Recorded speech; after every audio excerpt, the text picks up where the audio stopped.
Ассалаумағалейкум. Міне былайынан анализ қағаздарымен келетін клиенттер жетерлік. Жаңағыдай көріп беріңізші, осыған емделуге болады ма деген сияқты. Бұл кісі енді бала көтеру жағдайында сұрап жатыр ғой. Бала көтеру жағдайында ол мәселеде әйел кісі екеуі бірге тексерістен өткен дұрыс. Бір жақты ғана тексеріп, жаңағыдай ұйғарым шығаруға ешқашан болмайды. Кез келген уролог центрге барса да, негізі экоцентрге барса да, екеуін бірдей тексерістен алып, нәтижесін көріп, соған қарай ұйғарым шығарады. Және бұндай анализдік талдаулар дейді, ешқандай нақты диагноз болып табылмайды.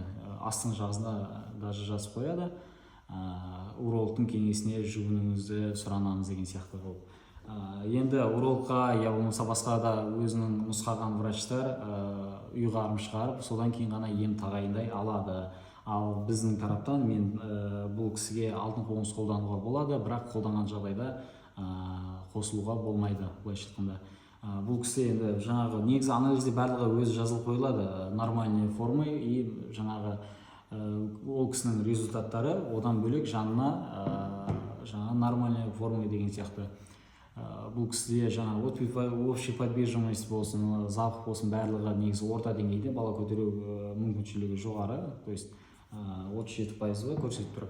Ол деген жақсы, онымен де көтеріп жатқандар бар.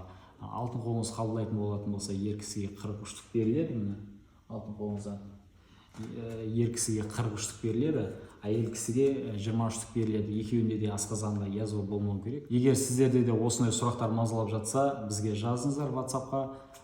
Біз қолдан келгенше көмек көрсетуге дайынбыз. Алтын қоңызбен емделу үшін осы WhatsApp-қа жазасыздар.